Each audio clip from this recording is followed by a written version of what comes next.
continuing right along, I was showing you the swiveling screen here, but yes, it is impressive that they were able to get a swiveling screen on a small body. So you can go 40 degrees, down for overhead shots, and you can go out to 90 degrees upwards. So if you want to use this as a waist level finder, that's good. On a lot of cameras now, like Sony's own A77, you have a little bit more adjustment, because you can tilt it and swivel it, so that way you can have a few more options on placing it. That feature comes in particularly handy if you're shooting vertically a lot, which, I mean, this isn't really too much of a gripe.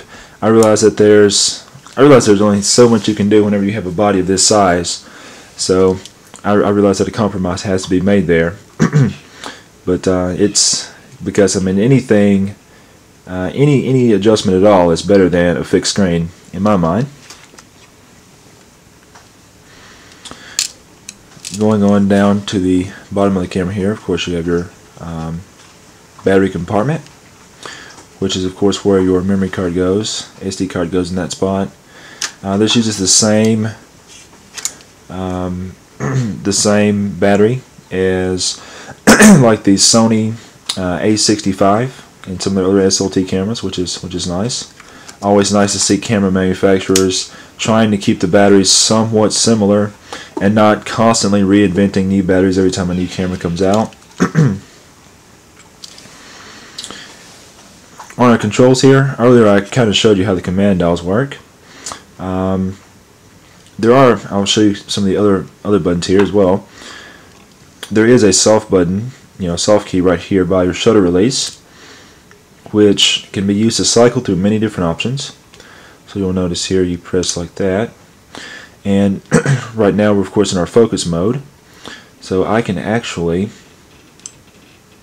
move the focus points around through using the right command dial, or of course I can just use the directional buttons to change the focus points around like that. If I rotate our left button, you can see that I can go between the different focus modes. So they've got several different modes here. You've got like a center, you've got a flexible spot, a multi. Just like most cameras though, I have a tendency to use the spot mode, so that way I can place the focus point exactly where I want it. Since I shoot a lot of portraits and things like that, and I always like to focus on exactly where I want the focus to be, I can just place the focus generally on the eye of the subject. So it makes it pretty easy to do that. I do kind of hate that every time you want to change the focus point, you have to press the flexible soft button first and then move it. But in shooting, I did get used to it. If you continue to press the soft buttons, or the soft button, you can cycle through more options. So like here we have our white balance option, and that's one thing I do like on Sony's white balance adjustment, is just the multitude of fine-tuning you can do. If you rotate the left command dial, you can go through the different modes. So you can go through all the usual suspects as far as auto white balance. You can adjust by the temperature, Kelvin values. You can go to like a custom white balance mode, auto white balance, and of course all your normal ones like daylight, shade, cloudy, all that sort of thing. But the nice thing about the white balance setting is that you can actually fine-tune all these settings very easily. So like for example, I'm just going to put this back over on auto white balance, and it's actually doing a very, very good job right now. But if I wanted to adjust this, what I would do is I would actually rotate the right side command dial, and as I do that, you can see here how I'm affecting the color there.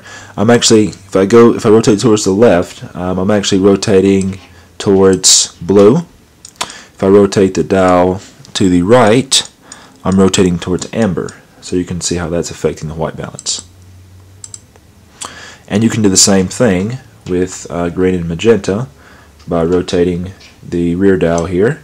So you can see I can go towards magenta like that, or I can go up towards green like this. So it gives you a very, very quick and easy way to make those adjustments. So I definitely like how that's set up.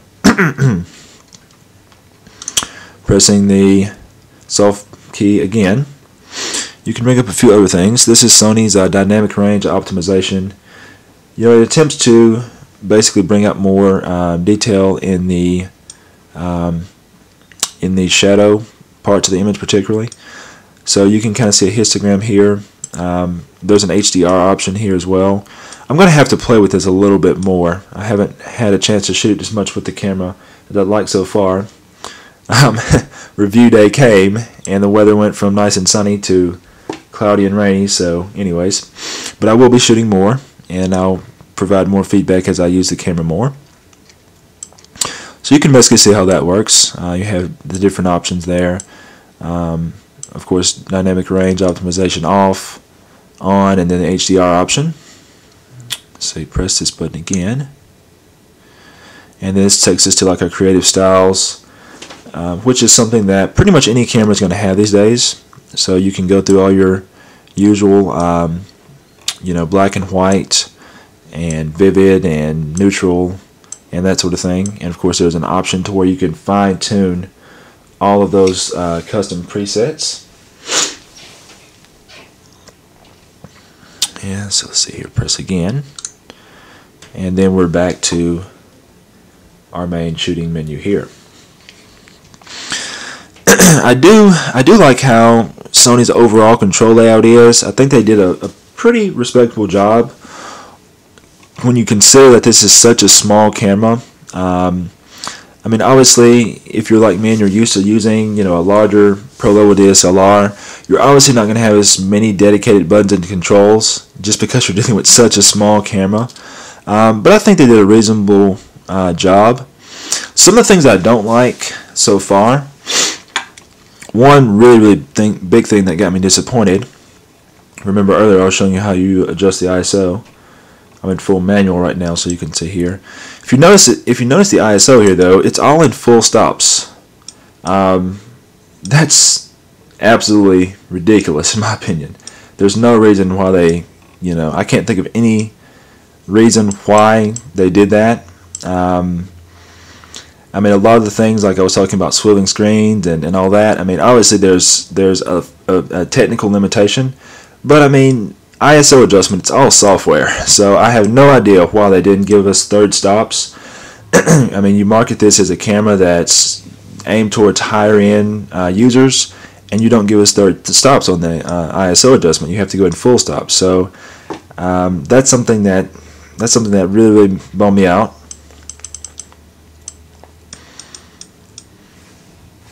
Let's see here. So that's that adjustment. So that's probably one of the only things I've come across so far that just really made me disappointed. The overall menu system is, pretty intuitive.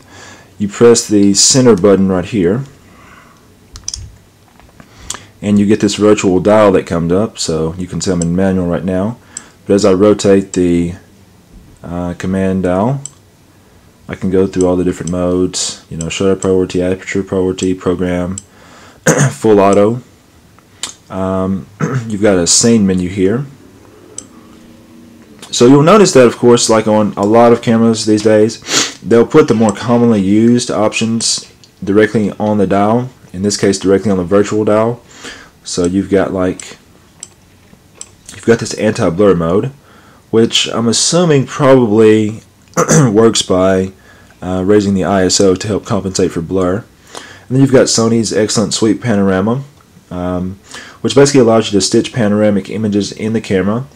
You can set which direction you want the panoramic image to, or which direction you want to shoot the panoramic image in.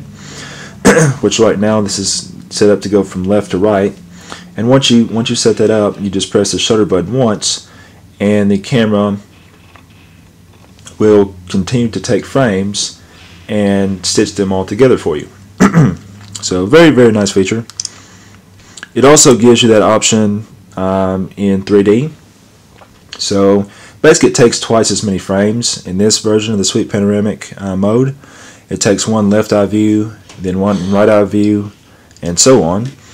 And if you have one of Sony's 3D TVs or another 3D TV, you can plug it in, plug the camera in via HDMI connector, and you can actually view your panoramic images in 3D. So pretty cool option.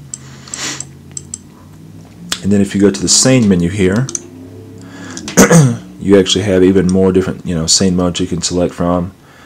All your usual suspects once again.